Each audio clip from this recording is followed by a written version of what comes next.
more accurately, there's a current rhetoric that's being spread around that says, based on Joe Biden's performance at this State of the Union address, um, they're suggesting that he's on some kind of cocktail, taking some kind of drugs, which is why he was able to um, perform as he did. And ironically, we have the Democrat propagandist Brian Tyler Cohen that is saying that that's actually complimentary to suggest that he's on speed. Of course, it's complimentary in the bubble that he exists in, the bubble that he perpetuates. And in that bubble, the idea that he's on drugs is absolutely ludicrous, right? So that's not even on the table.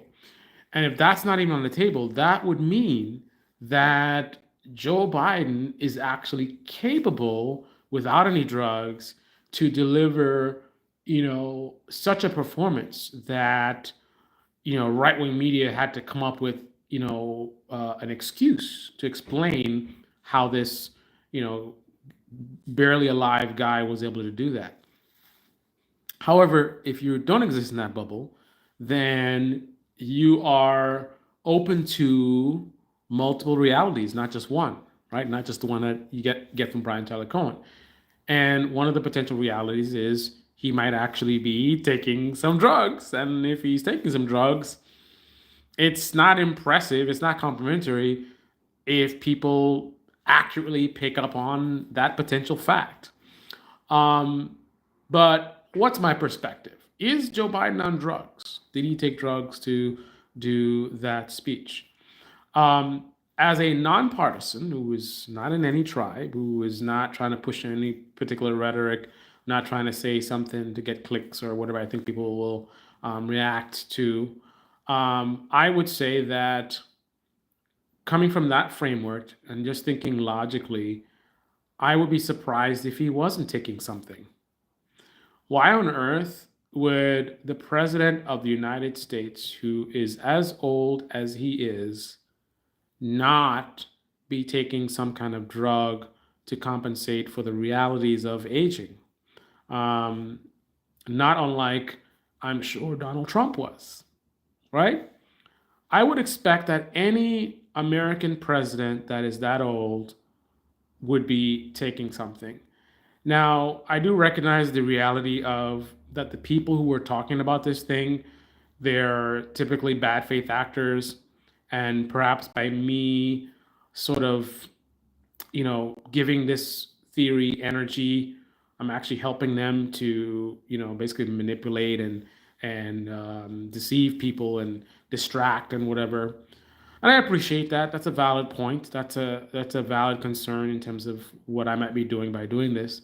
But, I'm not a politician, right? So I'm just giving people the raw truth, regardless of the consequences of sharing that truth. So even if I may be helping bad faith actors, I mean, the positive on my side is that I acknowledge that they're bad faith actors, right? Because I think the really bad ones would be the ones who would, you know, add fuel to the fire, a fire that's being created to distract and deceive.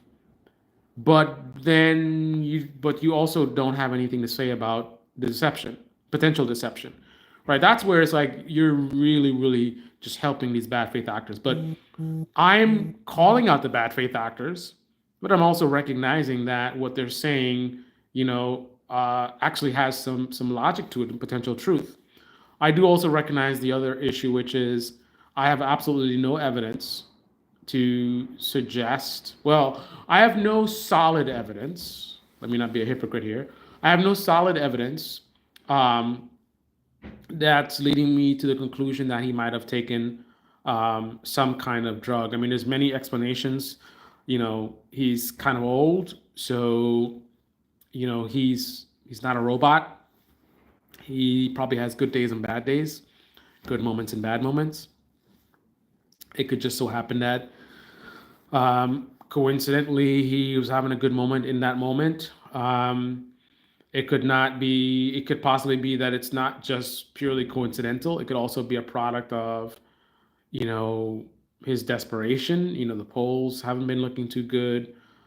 Trump's been sort of dominating, and there's a lot of political issues going on, and that could get him into sort of a rage, or that's not the word I want to use, but I could just imagine that fueling him, and like he wants to really, really put his foot down and sort of what's the word, response. He wants to give his response, like he's being attacked or whatever he's trying to do is being attacked, and he wants to fight back, and recognizing that this event is an occasion that is a potential really good opportunity to do that. So that sort of thing, I mean, just as human beings, that's how we operate. We're very emotional. We can be very emotional. And, you getting that kind of frustration and channeling it into, I'm going to deliver this crazy speech, and you get really high on life and super motivated, and you pumped up and da da da. And then and who knows what system he uses behind the scenes, which doesn't have to be drugs. I mean, for me, like I'll use music. Like maybe he has certain songs he listens to, and he almost treated it like a fight. And before he went out there, he's listened to his whatever tracks it is, and and he gets himself pumped up. Maybe he's president, maybe he has somebody, a motivational somebody that's there that's also pepping him up or whatever. So I mean, I could come to other conclusions that could explain how the speech was. I will also acknowledge that essentially a lot of right wing media are basically saying that in some ways the speech was good, right? In contrast to the rhetoric of Joe Biden being like this old ghost of a guy. I mean, if you're saying like the words that they're using, they're clearly sort of reacting to a high energy state, which is in contrast to again the rhetoric. So yeah, there is that. But of course, the argument is, what is the reasoning behind the high energy? Is it Joe Biden high energy, or is it artificial high energy because of drugs? Um, I don't know how much weight I'd put on whether it's drugs or not, but I don't have this sort of knee jerk rejection of that idea like a Brian Tyler Cohen or a typical. I've listened, every progressive I've listened to talked about this, they just automatically dismiss it as, they can't believe that, the idea. I mean, it's just like, why is that strange? Why is it strange that in the United States of America, that the president of the United States might be taking some kind of cocktail to help him with, again, the realities of aging? I mean, if I were Joe Biden, I mean, I'm not a drug guy, but I potentially, I mean, you have a lot of, I have limited means, right? Somebody like a president of the United States would have access to a lot of things, a lot of knowledge, a lot of information. And I would at least be curious to leverage that access to find, are there things that I can do to help? Because, hey, I'm really old and I recognize, the limitations, and I really want to give this great speech. And I would, inquire and find out. And if there's some kind of a drug, and you can convince me that it's not that dangerous, or maybe it could be dangerous, but I'm the president, so I'm gonna get it from a doctor, and the doctor is gonna closely monitor me, and I have the body sensors on, or whatever it is, right? I could see you presenting it in a way where I'm kind of like, normally I wouldn't be interested in this at all. I'm not into drugs. The only drug for me other than medicine is alcohol, and even that I barely use. But again, if I were Joe Biden, if I were as old as him, if I were Donald Trump as old as him, I would definitely be open to finding out if there's certain things I can do beyond just sleep and hydration. Well, that depends. If sleep and hydration does it for me, then I'm good. I'd rather avoid the drugs. But if sleep and hydration is not enough for what I'm trying to achieve, again, as the president of the United States, I would be interested in exploring. Like, tell me, come to me, give me proposals, tell me about technology, tell me about the latest in whatever. And again, if you can convince me that the risks are within a margin that I feel comfortable with, I would be open to it, right? So again, I think it's kind of ridiculous to just automatically dismiss it. It's fine if you want to point out, you know, that right-wing media basically are saying that he did a good speech, essentially. I mean, they're not a monolith, right? People have said different things, but I've heard quite a few people that have said things that suggest that Joe Biden did his thing, right? That's why instead of talking about the substance, they want to talk about how was he able to do his thing? Was he on drugs? Maybe. I don't know, but maybe. I can't. There's no logical reason for me to just be like, nah, come on, guys. It would make sense to me. All right. Tegan, good to see you. How you doing, homie? I'm doing all right, man. Although, unfortunately, today, I mean, I'll talk about this in another video, but I got to experience, again, politics in reality, not online politics, real politics, speaking at the state capitol today, where, I mean, there was so much fumbling, so much fumbling. Um, in short, you have a certain group that is connected to certain lobbyists that reach out to me and other homeowners that have been devastated by certain policies a couple days before we're supposed to speak without clarity on what the context of the meeting is or what we're supposed to be speaking about. And it ends up being that they want us to challenge a certain bill that it seems that none of us is really even familiar with. Like, talk about a complete disaster. So I have a very compelling story, which, represents some serious problems with policies in this country. And, on my own, I don't have the platform, but to get the platform, I end up, aligning myself with certain groups to a limited degree to get that access.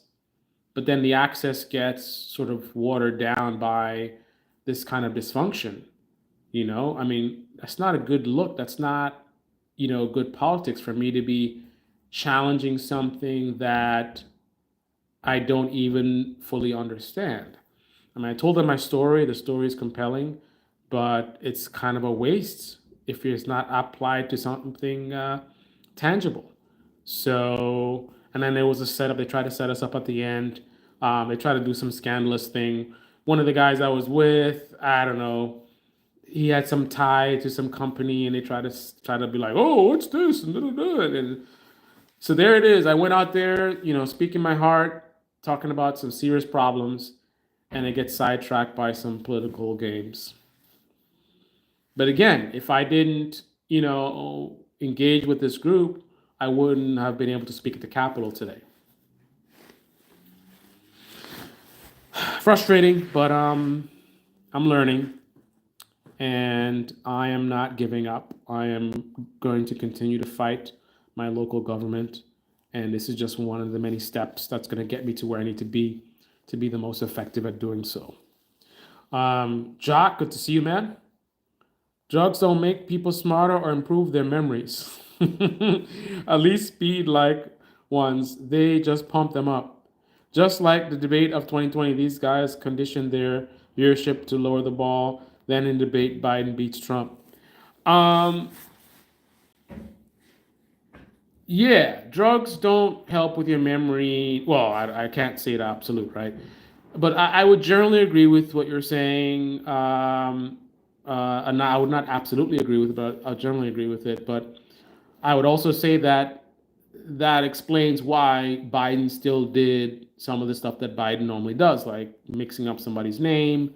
And there was some other stuff that he did, which I don't really even care about, right? Biden's a really old guy. He does a lot of really old guy stuff.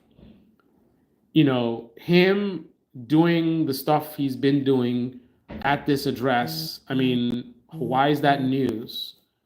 You know what I mean? Like, I've seen it. I've seen it already. I've seen him say stuff. I've seen him mix things up. I've seen Trump say crazy stuff. I've seen Trump mix up things. It's not news. Like, I don't know why that should be interesting to, like, I think Breaking Points was the ones that did that. Breaking Points talked about it, and the whole thing was about, oh, he mixed up this name, and the name was right on the sticker, and he's an old guy. We know it, right? Aren't Breaking Points the ones who talk about that these politicians try to pretend like we can't see with our own eyes what we're seeing with our own eyes? So they know that, a ton of people in this country left, right, middle, whatever, feel that Joe Biden is too old.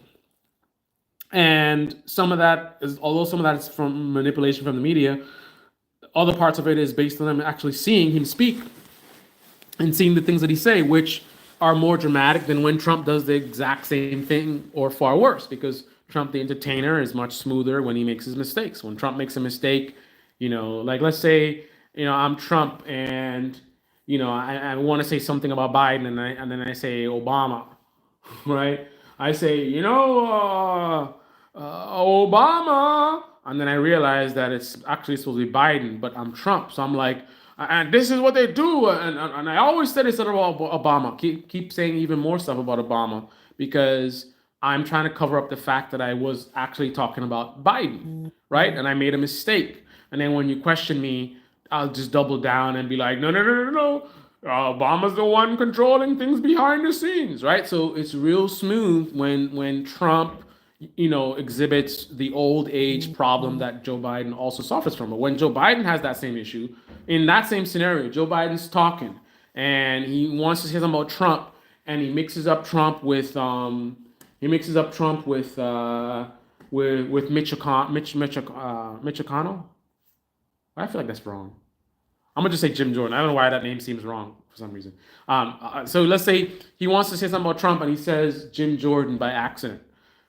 This is how Biden would do it. So Biden is there again trying to say something about Trump, and he says Jim Jordan. He's like, and the thing about it is, Jim Jordan is too extreme.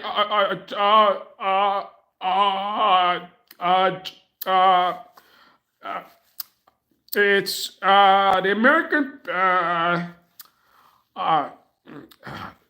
Trump, Donald Trump, right? Like he has the need to actually figure out what he meant to say as quickly as possible and to actually say it, right? Joe Biden has that task of correcting what he says and saying the correct thing. Trump does not have that task, right? Trump can say anything he wants. He can make any mistake he wants. The only task that he has, if he says something crazy unintentionally, then he needs to just do his smooth thing of pretending like he meant to say it, right? That's much easier. It's much easier than you're meant to say Trump and you said Jim Jordan, and that same brain fog is hiding Trump from your brain. You're trying to figure out who is who, and while you're doing that, you look really bad. You just Trump doesn't have to. He doesn't have to spend time trying to figure it out. You just keep saying it. Obama, yes, Obama, yes, and I always said this about Obama, and he just keeps on rolling. And again, if anyone challenges it after the fact, no, you have to you come up with an explanation. No, I meant to say Obama because Obama's behind the scenes, right? That's much easier to do. It comes off much smoother. So that is a big part of why they seem so different in terms of mental capacity. When both of them are making a lot of big mistakes, mixing up people and seeming confused and having all these different episodes, but one guy, it's raw. You see every bit of it in HD. And the other one, it's kind of fuzzy. Like, do you mean to say that? I don't know if he meant to say that or not. But he seems like he's fine. Like, he doesn't give you an indication that he's stuck or he stumbled. He just keeps on running with it. And again, he has the explanation for, oh no, I meant to say this. And then of course his base, like, it's easy to fool them. He can just come up with any excuse he wants, and they're like, yeah, no, he actually is trying to, right? That's easy, man. Biden is the one that actually has the tougher job, unfortunately for him, which is why he sort of, I still, in my view, I still think Trump seems worse because he has a mental issue and he's also crazy to some degree. Biden doesn't have the crazy, he just has the mental issue. But in place of the crazy, Biden has the lack of skill of performance. So that ends up making them seem closer than perhaps they are. It's kind of muddying the waters. So anyway, those are my thoughts. This is the Debate Me channel. Debate me in the comment section below. Click on the like button, subscribe, smash that bell. Be well. Anyway, just got back. It's been a long day. Let me go get something to eat. Good to see you, Jack. Bum, ba-dum, ba-dum.